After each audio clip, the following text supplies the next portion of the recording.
देश और पूरी दुनिया में आज इंटरनेशनल वुमेन्स डे मनाया जा रहा है। महिला सम्मान और महिला अधिकार की बातें की जा रही हैं। कुछ जगह महिलाएं जश्न भी मना रही हैं, लेकिन महिला दिवस के जलसों में खुशी नहीं बल्कि बहुत सारे तीखे सवाल छिपे हैं। आज महिलाएं किसी भी क्षेत्र में पीछे नहीं हैं। वो विमान उड़ा रही हैं, ट्रेन चला रही हैं, सरकार चला रही हैं, अपनी हिफाजत के साथ साथ दूसरी महिलाओं और देश की सरहद की सुरक्षा की ड्यूटी भी शिद्दत से निभा रही हैं। महिलाएं ये तमाम काम अपने दम पर कर रही हैं, अपनी पारिवारिक जिम्मेदारियों के साथ साथ खुद को साबित कर रही हैं।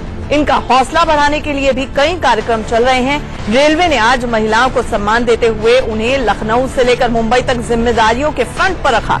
स्पाइस जेट ने महिला पायलट्स की काबिलियत को सलाम करते हुए एक साथ 45 महिला पायलट्स को अपॉइंटमेंट लेटर दिया। भारत में हर तरह की चुनौतियों से लड़ने का दम हमारी बेटियों में है। ये बात हर साल बोर्ड परीक्षाओं के रिजल्ट वाले दिन देश के सभी अखबारों में सुर्खियों में छपती है। 10वीं और 12वीं में लड़कियों ने बाजी मारी। अब ये सालाना रूटीन खबर बन चुकी है। लेकिन उसके बाद क्या? उसके बाद तो हमें एनी दिव्या, अवनी चतुर्वेदी जैसी बेटियों की मिसाल देकर समाज और सिस्टम को याद दिलाना पड़ता है कि हम किसी से कम नहीं हैं। जो काम पुरुष कर सकते हैं वो हम महिलाएं भी कर सकती हैं। बस मौका तो दो। देश की संसद और विधानसभाओं में धन बल और बाहुबल के चलते आधी आबादी की योग्यता दफन हो जाती है। जो महिलाएं संसद और विधानसभाओं में पहुंचती हैं तो उन्हें अपनी बात रखने का मौका मुश्किल से मिलता है। आज भी संसद के दोनों सदन राजनीतिक हंगामे के चलते स्थगित करने पड़े। महिला सांसदों ने गुब्बारे उड़ाकर इस उम्मीद में महिला दिवस मना लिया कि एक दिन महिलाओं के सपनों को भी खुलकर उड़ने की आजादी मिलेगी। संसद के अंदर तो किसी को याद भी नहीं आया कि 2 साल पहले प्रधानमंत्री नरेंद्र मोदी ने अपील की थी कि कम से कम महिला दिवस के दिन तो सदन में सिर्फ महिलाओं को बोलने का मौका दीजिए। मेरा एक सुझाव है, आपने 5 और 6 के तो एक अच्छा कार्यक्रम की रचना की है। इस बार 8 मार्च को हमारा सदन चलता होगा, अंतर्राष्ट्रीय महिला दिवस है। उस समय का 8 मार्च का जो एजेंडा है वही रहे, लेकिन हम तय कर सकते हैं क्या कि 8 मार्च को सिर्फ हमारे वीमेन मेंबर ही बोलेंगे। लेकिन प्रधानमंत्री की बात कोई नहीं सुनेंगे। बहरहाल रक्षा मंत्री इस देश की और विदेश मंत्री दोनों ही महिलाएं हैं। फिर भी आप और हम सबको गृह मंत्री कहकर चिढ़ाया जाता है हमारे पतियों द्वारा। बाकायदा वाइफी जोक्स भेजे जाते हैं। इसीलिए आज हमने पैनल पे किसी भी पुरुष को नहीं बुलाया है। उनके पास बहाने बहुत होते हैं। हमारे साथ एक बड़ा पैनल जुड़ रहा है। हमारे साथ जानी मानी एक्ट्रेस मुंबई से हमारे साथ जुड़ रही हैं रवीना टंडन जी, हमारे साथ रंजीत रंजन जी जुड़ रही हैं जो कि एमपी हैं, लोकसभा की प्रवक्ता हैं कांग्रेस की। साथ ही साथ हमारे साथ एनी दिव्या जो कि पायलट है बोइंग 777 की, वो हमारे साथ जुड़ रही हैं। ऋचा राजपूत जो कि सोशल एक्टिविस्ट हैं और वो बाकायदा सैनिटरी नैपकिन बांटने का काम करती हैं, वो हमारे साथ जुड़ रही हैं। हमारे साथ बीजेपी की प्रवक्ता अनिला सिंह भी शो के दौरान जुड़ेंगी। रवीना, सबसे पहले आपसे पूछते हैं, आपका लंबा फिल्मी करियर रहा है, पत्थर के फूल से लेकर मात्र तक, और आपको नेशनल अवार्ड भी मिला दमन तक। आपने कई ऐसी भूमिकाएं निभाई बॉलीवुड में। आज की तारीख में हमने देखा हॉलीवुड में मी टू कैंपेन चला। बॉलीवुड में क्या आज की तारीख में आप कह सकती हैं कि बराबरी है पुरुष और महिलाओं में? देखिए, मैं समझती हूं कि हम एक मुकाम तक पहुंच चुके हैं, लेकिन अभी भी लाइक दे से मेनी माइल्स टू गो। अभी भी दिल्ली थोड़ी दूर है, लेकिन हाँ जरूर हम उस तरफ पहुंच रहे हैं। आज आप हमारी इंडस्ट्री में देखेंगे तो आर्टिस्ट ही नहीं, लेकिन एडिटर्स, प्रोड्यूसर्स, डायरेक्टर्स, डिस्ट्रीब्यूटर्स तक महिलाएं हैं। हमारी टेक्नीशियंस, कैमरा विमेन हैं। तो जो हम समझते थे कि इंडस्ट्री में जहां औरतें कदम शायद नहीं रखना चाहेंगी, जैसे कि फोटोग्राफी हुई और सिनेमाटोग्राफी हुई, वहां बहुत कम औरतें कदम रखती हैं। लेकिन आज की इंडस्ट्री में आप देखेंगे तो इतनी सारी हैं। एंड चाहे वो एडिटिंग हो या म्यूजिक डायरेक्शन हो या कोरियोग्राफी हो, I think you will find women everywhere in our industry. लेकिन अभी भी जैसे मैंने कहा, वो दिल्ली अभी भी दूर है जहां वो थोड़ी इक्वालिटी लेवल तक पहुंचने की जरूरत है। और मैं बात कर रही हूं चाहे वो पे इक्वालिटी की हो या थोड़ा बहुत एक अथॉरिटी की बात हो। तो I think that is still a little bit still of a man's world. ठीक है, रवीना जी ने कहा अभी दिल्ली दूर है, दिल्ली में तो रंजीता जी बैठी हैं, सांसद हैं। रंजीता जी, क्या गुब्बारे उड़ाकर हो जाएगा? आप कब तक अपने अधिकारों के लिए लड़ेंगी? बीजेपी की भी सरकार है, क्यों नहीं सारी महिलाएं आवाज उठाती हैं कि कम से कम आप लोग 33% तो हो जाए। 125 करोड़ के भारत में महिलाओं की 1/3 रिप्रेजेंटेशन नहीं है हमारी संसद में। देखिए आंचल जी, मैं एक बात कहूंगी, आज अगर रवीना टंडन जी हैं और पायलट आई हैं, सोशलिस्ट आई हैं, अगर मैं ही बैठी हूं, इसमें सरकार का क्या कंट्रीब्यूशन है? क्या सरकार के कंट्रीब्यूशन से क्या उनकी ऐसी फैसिलिटीज थी महिलाओं के लिए जो हम अपने अपने फील्ड में आगे आए और एक पहचान बनाई? मुझे लगता है जो सिचुएशन है, अभी आपने कहा कि पीएम ने लास्ट ईयर कहा था कि इस दिन चाहे कोई भी टॉपिक हो महिलाएं ही बोले। सबसे पहले तो हमें दया नहीं चाहिए, और मुझे लगता है कि हम जितनी मर्जी पॉलिटिक्स कर ले या जितना मर्जी चिल्ला ले, अगर कोई भी महिला को मजबूत करेगा तो वो खुद हम महिलाएं हैं और कोई नहीं करेगा। जब तक हम इस मेंटालिटी से चलेंगे कि भैया राखी में मेरा भाई मेरी रक्षा करेगा या मेरा हस्बैंड मेरी रक्षा करेगा, मुझे नहीं लगता कि तब तक हम अपने आप को इन स्ट्रेंथनिंग कर पाएंगे। इसके लिए मुझे लगता है कि आप 33% रिजर्वेशन ले भी ले तो क्या वो महिलाएं आ पाएंगी जिनको एम्पावरमेंट की जरूरत है?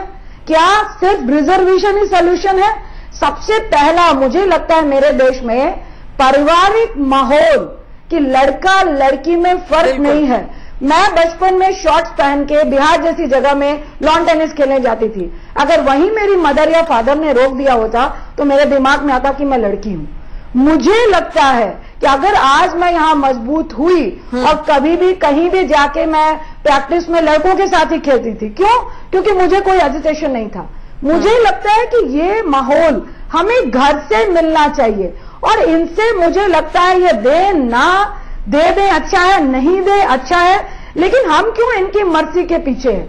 हम क्यों नहीं चेंज होते? हम अपनी बेसिक एनवायरनमेंट को, पारिवारिक एनवायरनमेंट को और लड़कियों को शिक्षा के मामले में, और एक चीज अभी भी रूरल एरिया में ये क्यों है कि लड़के को कमाना है, लड़की को शायद सिर्फ शादी करनी है।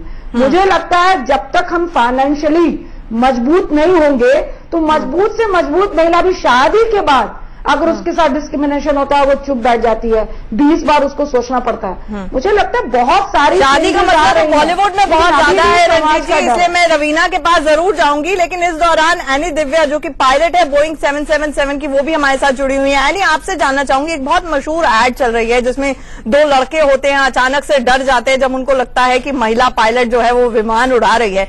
क्या आपने कोई ऐसा एक्सपीरियंस एनकाउंटर किया? आप दुनिया भर में वर्ल्ड रिकॉर्ड होल्ड कर रही हैं कि सबसे यंगेस्ट कमर्शियल पायलट, यानी सबसे बड़ा जहाज बोइंग 777 सबसे यंग महिला उड़ा रही हैं। इतने आपने फट्टे चक दिए हैं, लेकिन लोगों की मानसिकता नहीं बदलती।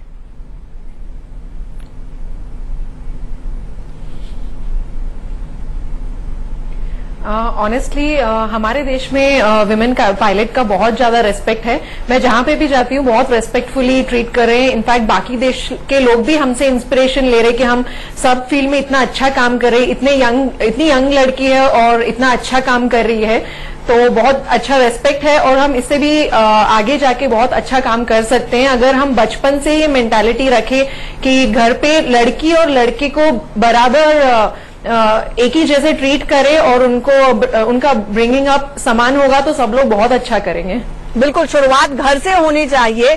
आपने ये नहीं बताया कि क्या कभी कोई पैसेंजर आया आप तक ये कहने के लिए, हाय राम महिला है तो हमें डर लगेगा, आप उड़ा रही हैं प्लेन? तो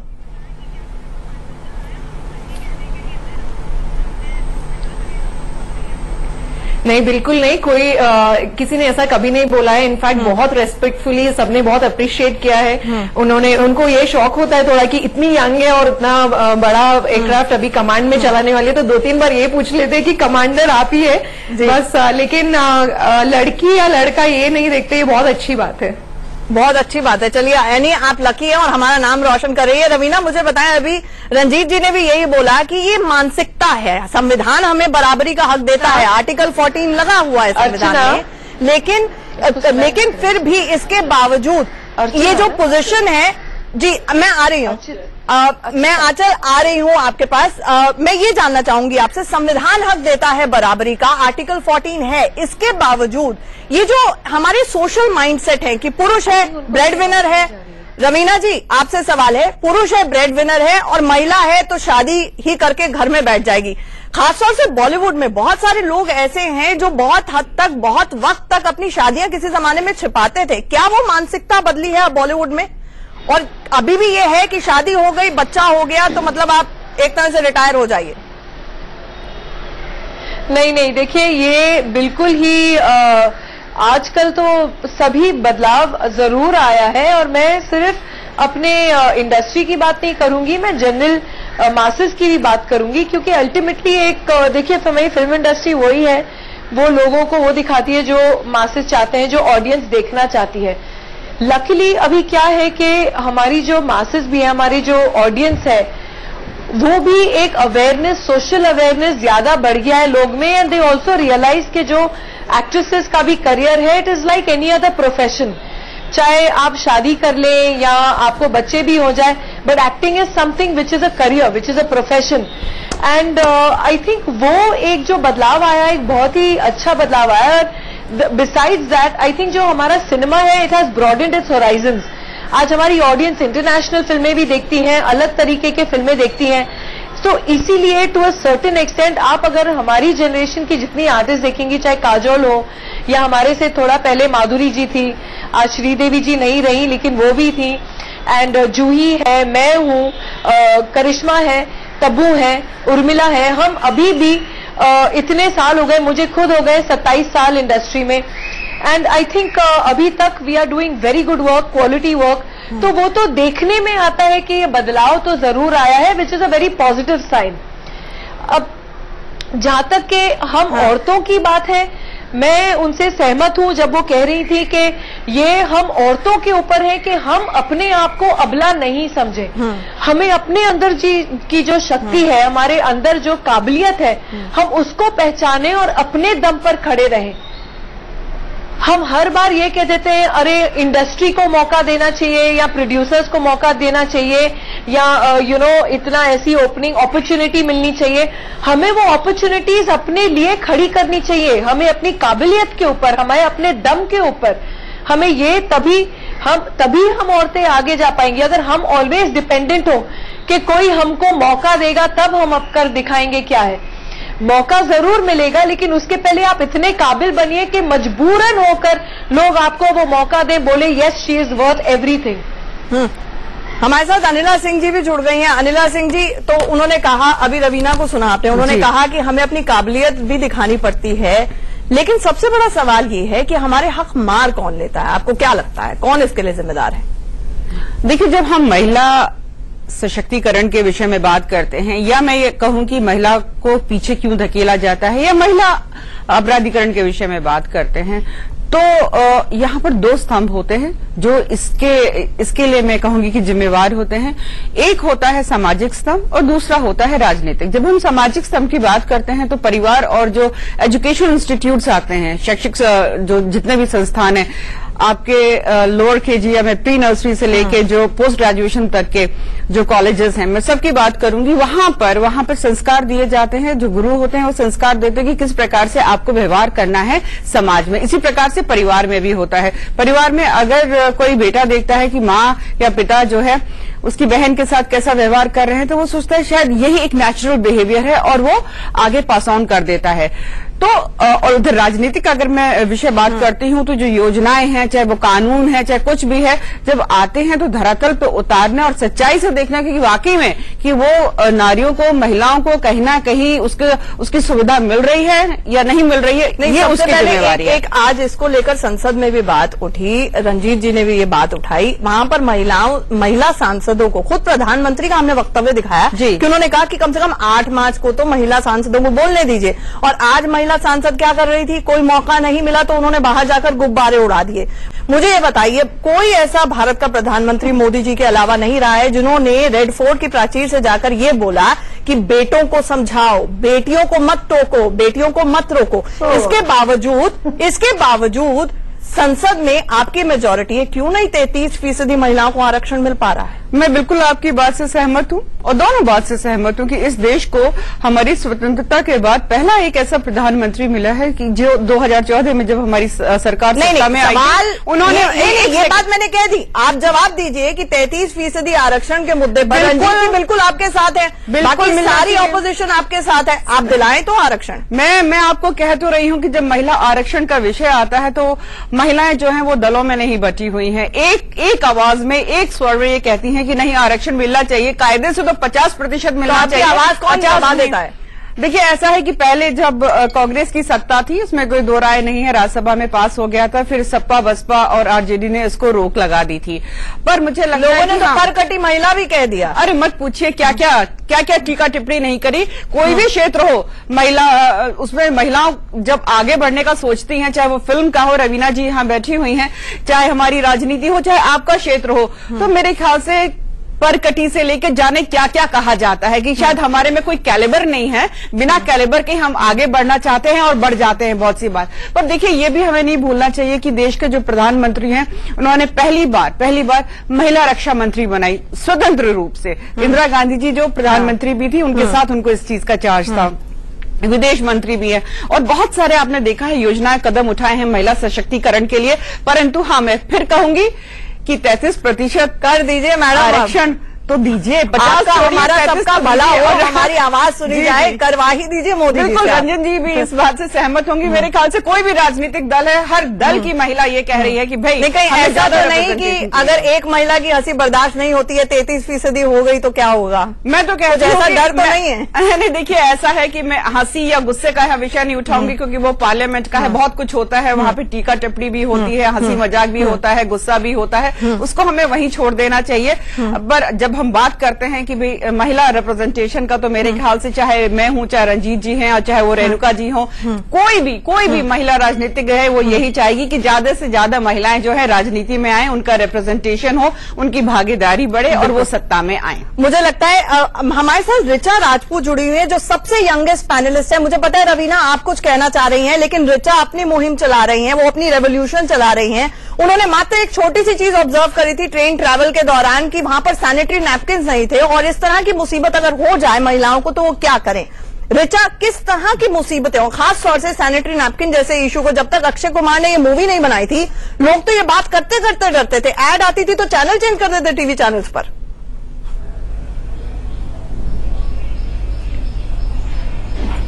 एग्जैक्टली मैम, एक्चुअली ये ट्रेन में मेरा था कि एक्चुअली ये मेरा पर्सनल एक्सपीरियंस रहा कि जब हम ट्रेन में ट्रैवल कर रहे थे तो ये मेरे साथ फीलिंग थी कि अगर अभी मैं पीरियड्स हो जाऊं तो फिर वहां पे क्या ऑप्शन है। तो टिश्यू पेपर के अलावा मुझे वहां पे कोई ऑप्शन नहीं दिखा था। तो मैंने गवर्नमेंट से अपील भी की थी कि सर एज अ किट आप वहां पे प्रोवाइड कर दो, ताकि जो वहां पे जो लोग यात्री जाते हैं, जो औरतें जाती हैं, जो महिलाएं हैं, तो उनको प्रॉब्लम कम हो।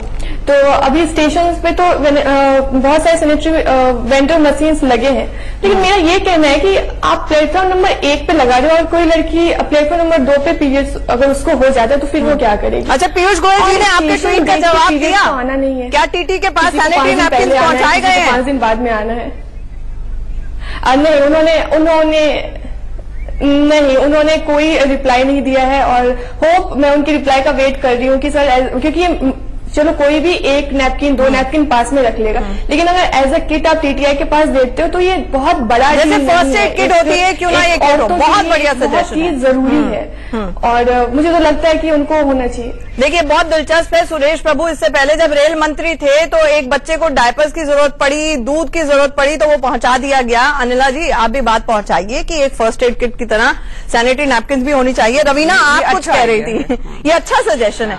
रवीना आप कुछ कहना चाह रही थी और आपसे ये सवाल भी बनता है कि हॉलीवुड के अंदर बाकायदा मी टू कैंपेन चला, किस तरह से महिलाओं का यौन शोषण होता है, सेक्सुअल हैरेसमेंट होता है, और हमारा बॉलीवुड तो बहुत ही ज्यादा कुख्यात है कास्टिंग काउच के लिए। तो आज की तारीख में भी आप देखती हैं कि गिव एंड टेक इस तरह का चल रहा है, men are able to exploit that situation, या हालात कुछ बदल रहे हैं, या अभी भी कारपेट के नीचे सब कुछ दबाया जा रहा है? आई थिंक मैं समझती हूँ कि हालात बदल रहे हैं। जरूर ऐसा एक समय था जब आई थिंक औरतों सब जो था सब हीरो के हिसाब से चलता था, जो मेल एक्टर है वो ज्यादातर जो डिमांड या कमांड करते थे वही होता था, प्रोड्यूसर उसी चाल चलन पे चलता था।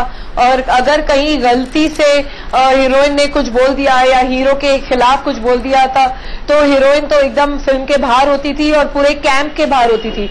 ये जरूर 90s में हुआ करता था, बहुत प्रेवलेंट था उस समय। लेकिन आजकल की जो जनरेशन में देखती हूँ कि आई थिंक लड़कियां ज्यादा दमदार हो गई हैं, हिम्मत वाली हो गई हैं।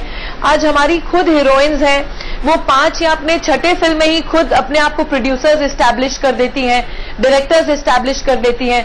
अभी आप हमारे जनरेशन की देखिए, चाहे वो प्रियंका हो या अनुष्का हो या कंगना हो। कंगना तो डायरेक्ट कर रही हैं फिल्म अभी, एंड अनुष्का, और इतनी कम उम्र में इन लोग अपने आप को बहुत अच्छी तरह एक जुट कर जमा देते हैं इंडस्ट्री में। They become power brands themselves, जो शायद 90s में नहीं था। हमारी जनरेशन और उस टाइम में जरूर ये था कि भैया हीरो के खिलाफ कुछ बोल दिया, गड़बड़ हो गया या अगर अनबन हो गई तो वो तो 100% श्योर है कि आप फिल्म के बाहर हैं। लेकिन एक ये पूरा सिस्टम उस समय ऐसा चलता था। मैं सिर्फ एक कास्टिंग काउच की बात नहीं कर रही हूँ, क्योंकि fortunately for me I have never faced a situation like that. लेकिन अगर आप कास्टिंग काउच की बात करेंगे, क्योंकि वो फिल्म इंडस्ट्री में है तो हाँ बात ज्यादा उछाली जाती है। लेकिन आई फील सेक्सुअल हैरेसमेंट सिर्फ हमारे फिल्म इंडस्ट्री में नहीं है, it's in every working place जहां जहां औरतें हैं। मैंने बहुत सारे इंसिडेंसेस एयरलाइंस के सुने हैं, ऑफिसेस के सुने हैं, यहाँ तक कि कभी कभी मेरी जो फ्रेंड्स हैं जो मेहनत करके प्रमोशन पाती थी, चाहे वो एड एजेंसी में हो या कॉर्पोरेट एजेंसी में हो, कहीं भी हो, जिस ऑफिस में हो, एक ऐसी बात चलती थी, हाँ यार इसको तो मालूम है कैसे प्रमोशन मिला, ये तो she sweet on the boss, इसने तो बॉस को पटाया होगा। यू नो ऐसी बातें जरूर होती है जहां हमें डबल मेहनत करनी पड़ती है to show how much capable we are to be equal to a male counterpart. बिल्कुल, to a certain extent. And हमें अपनी काबिलियत प्रूव करनी पड़ती है। और बोर्ड्स की हेडलाइन होती है हर साल की 10वीं और 12वीं की परीक्षाओं में महिलाओं ने बाजी, लड़कियों ने बाजी मारी, लेकिन इसके बाद क्यों गायब हो जाती हैं और वर्क फोर्स तक ये महिलाएं क्यों नहीं आती? ब्रेक के बाद इसकी चर्चा करेंगे। लेकिन रवीना, आप यहाँ पर बने रहिएगा हमारे साथ। आपने अभी एक बात मेंशन की, 27 साल आपको इंडस्ट्री में हो गया और आपने बोला हमारी जनरेशन और ये अनुष्का की जनरेशन नंबर 1, आप आज भी वैसी दिखती हैं जो 27 साल पहले दिखती थी। आप हम सबके लिए इंस्पिरेशन है। नंबर 2, आप हमारी जनरेशन उनकी जनरेशन नहीं बोलिए, क्योंकि आप हर जनरेशन की। एक छोटा सा ब्रेक, जल्द लौट रहे हैं।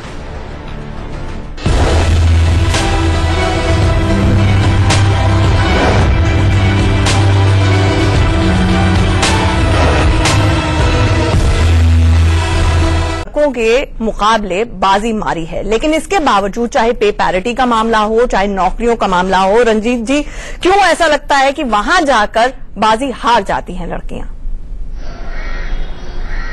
देखिए, अभी रवीना जी बोल रही थी कि फिल्म इंडस्ट्री में बहुत अच्छा भी हो रहा है, लेकिन एक बात उन्होंने सही कही कि जब महिला कोई आगे बढ़ती है तो हम में से ही कोई महिलाएं ये वाली बातें जरूर आती हैं कि अच्छा इसका तो बॉस के साथ होगा। मुझे लगता है यहीं पर विरोध होना चाहिए। कहीं ना कहीं हम महिलाएं ही एक दूसरे की दोषी भी हैं। अगर हम इमीडिएट विरोध करें कि आप जो एलिगेशन लगा रहे हो ये गलत है। आप एक छोटी सी बात हम आपस में अगर प्रैक्टिकली देखें, 4 लड़के अगर हंसी में किसी लड़की से बात कर रहे हैं तो वो इसको बहुत बड़ी अचीवमेंट समझते हैं कि अरे यार तूने वो लड़की पटा ली। अगर लड़की लड़के से अच्छे से बात कर रही है तो दूसरी लड़की कहेगी इसका तो कुछ चक्कर है यार, ये तो दूसरी लड़की कहेगी इसका तो कुछ चक्कर है यार, ये तो 4 से बात करती है। ये जो सोच है, मुझे लगता है इसको हमें चेंज करना बहुत जरूरी है। बिल्कुल रंजीत जी, ये 2 दिन पहले एक अखबार में खबर भी छपी थी कि ये क्वीन बी सिंड्रोम होता है, बाकायदा इसको लेकर रिसर्च हुई है। रवीना, जो अभी रंजीत जी ने कहा कि कहीं ना कहीं ये क्वीन बी सिंड्रोम का अंदेशा है कि महिलाएं की दुश्मन हो जाती है, और ये तो बड़ा नोन फैक्टर। सास बहू के सीरियल्स इतना बढ़िया क्यों करते हैं? आंचल, मैं जरूर विश्वास करती हूँ कि एक औरत, एक महिला अपने घर को बना सकती है और अपने घर और परिवार को प्रगति की तरफ लेके जा सकती है। अभी मैं इतने सारे पैनल डिस्कशन करती हूँ और मैं डॉक्टर, साइकोलॉजिस्ट सबके साथ बैठ के यही हम लोग के डिस्कशन होते हैं कि काफी घरों में ऐसी अपब्रिंगिंग देखी गई है जहां पेरेंट्स, जो माँ बाप हैं, और मैं सिर्फ महिला के लिए नहीं कहूंगी जो माँ है, या सिर्फ उस आदमी के लिए नहीं कहूंगी जो बाप है, मैं कहूंगी पेरेंट्स टुगेदर आप कभी कभी देखते हैं कि वो अपने लड़कों को 1-1 बजे तक रात को घूमने देंगे, लेकिन आप अपनी लड़की को नहीं घूमने देंगे। लड़कियां जब कॉलेज जाएंगी तो बोलेंगे शलवार कमीज पहन के जाओ, और जो उस लड़की का भाई है वो यही देख रहा है कि अरे मेरी बहन जाएगी बाहर तो उसको हाँ जीन्स क्यों, ये शॉर्ट्स क्यों पहन के घूम रही हो, तुम कुछ पूरा पहन के जाओ, कॉलेज जा रही हो पूरा शलवार कमीज पहन के जाओ, ये स्कर्ट पहनने की क्या जरूरत है। तो लड़के ऐसी परवरिश देखते हैं और वो अपने जहन में ले लेते हैं ये बातें, और कौन करता है, ये माँ बाप ही करते हैं लड़कियों को। तो ये जो लड़के हैं जब ये कॉलेज जाते हैं और जब बाहर जाते हैं तो ऑब्वियसली उनके जहन में बचपन से ये बात है कि लड़की जो शलवार कमीज या कुछ ऐसी पहनी है वो अच्छी है, भली है, लेकिन जो लड़की स्कर्ट पहनी है भैया वो तो ठीक नहीं है। इसी ये एक साइकोलॉजिकल अपब्रिंगिंग है जो हमें पहले से ही तोड़ना चाहिए। और मैं औरतों को बोलती हूँ कि हम भी रिस्पॉन्सिबल हैं। अगर आप वर्स्ट क्रिमिनल्स देखेंगे वो पैदाइशी क्रिमिनल तो पैदा नहीं हुए, हालात ने या कहीं ना कहीं उनकी अपब्रिंगिंग, उनकी परवरिश में ऐसे यहाँ तो कुछ हुआ होगा जो उनको इस मुकाम तक लाया है। बिल्कुल करेक्ट। जब एक बच्चा पैदा होता है वो क्रिमिनल पैदा नहीं होता। तो जो हम सोचते हैं कि जो आप अगर निर्भया का ही केस ले लीजिए, वो जो 5 रेपिस्ट थे उनके भी परिवार होंगे, वो तो कुछ तो शादीशुदा थे, उनकी भी बेटियां हैं, उनकी भी माताएं होंगी घर में। ये sensitization should begin at home, घर से शुरुआत होनी चाहिए। रवीना ने बिल्कुल सही बात कही है। 35,000 रेप हुए हैं जो हमारी रिस्पॉन्सिबिलिटी है।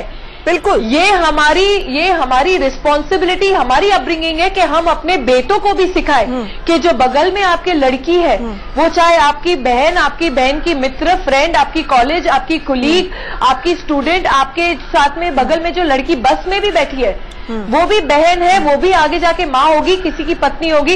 तो बिगिनिंग से ही उनकी रिस्पेक्ट, उनको प्रोटेक्शन देना, उनका आदर करना बहुत जरूरी है। हम अपने लड़कों को सिखाएं to give them that equality.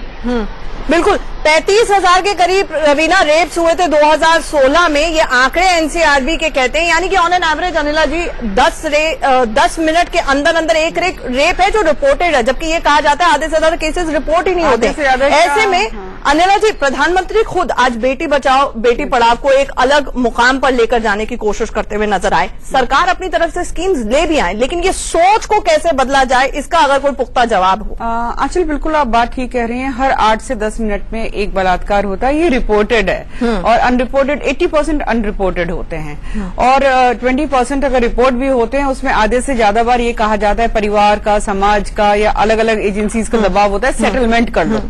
ठीक है, कई बार तो खाप पंचायतों में कहा जाता है कि ठीक है लो 5 जूते मार लो और इसको तुम छोड़ दो, इसने बलात्कार किया कोई बात नहीं है। तो ये जो समाज की सोच है कि महिला नारी किसी भी रूप में, चाहे बच्ची के रूप में हो और चाहे वो विवाहिता के रूप में हो, एक भोग की वस्तु है, गलत बात है।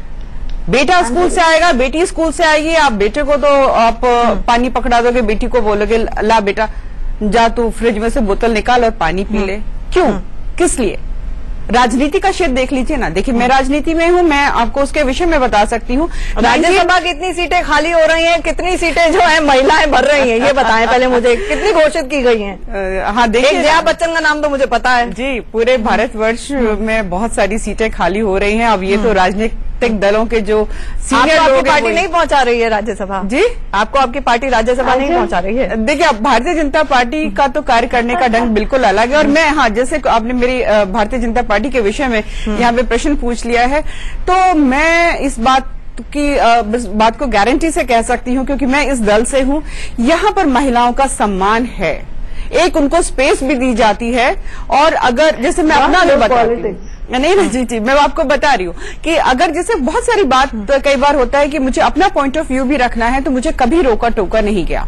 अगर मुझे लगता है कि ये सही और मैं बोलती हूँ, ऑन एयर बोलती हूँ, राष्ट्रीय चैनल्स पे बोलती हूँ, मेरी पार्टी ने मुझे कभी नहीं रोका, मुझे एक स्पेस। अच्छा, आपको स्पेस मिली है। रंजीत जी कुछ कहना चाह रही है, क्विक रिबटल।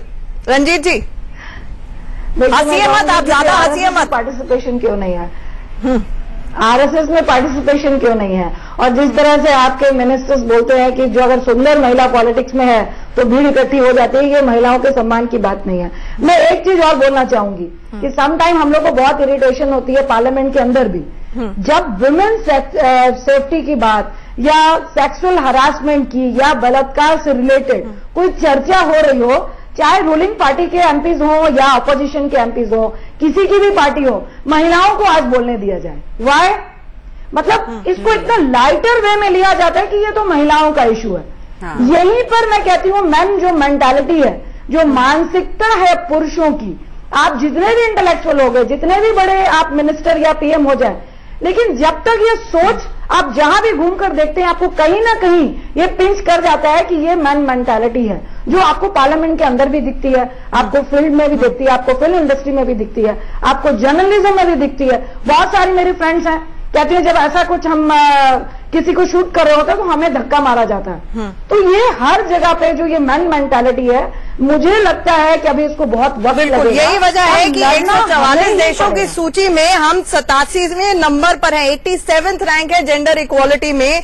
और ये भी आंकड़ा है कि पिछले एक दशक में 12 से 13% महिलाएं जो वर्कफोर्स में से गायब हुई हैं, यानी कि और महिलाओं को एड ऑन करना चाहिए था, वो गायब हुई हैं। तो सिर्फ संसद में ही नहीं, हमारी एम्प्लॉयमेंट में भी महिलाओं को रिजर्वेशन क्यों नहीं?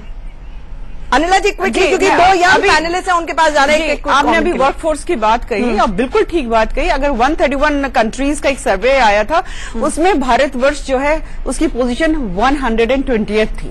तो आप देख लीजिए कि वर्कफोर्स में हमारी भागीदारी कितनी है, रिप्रेजेंटेशन कहाँ है, बिल्कुल नहीं है, नेग्लिजिबल है। और राजनीति के बारे में एक चीज और मैं बोल दूं, 1952 में 4.4% रिप्रेजेंटेशन था पार्लियामेंट में, अब बढ़कर 11% हो गया है। और कितने साल बीत गए, कहाँ है रिप्रेजेंटेशन? तो चाहे वो कोई भी क्षेत्र हो, मुझे लगता है कि हमारे ऊपर बहुत सारे बंधन लगा दिए जाते हैं और खुलकर जो हमारा कैलिबर है वो उसको दिखाने का मौका नहीं मिल पाता। पर मैं अब ये भी मुझे लगता है कि अच्छी बात तो नहीं है कि 364 दिन साल के हैं, वो पुरुष दिवस के रूप में मनाए जाते हैं। एक 8 मार्च दे दिया जाता है महिला दिवस मनाने के लिए।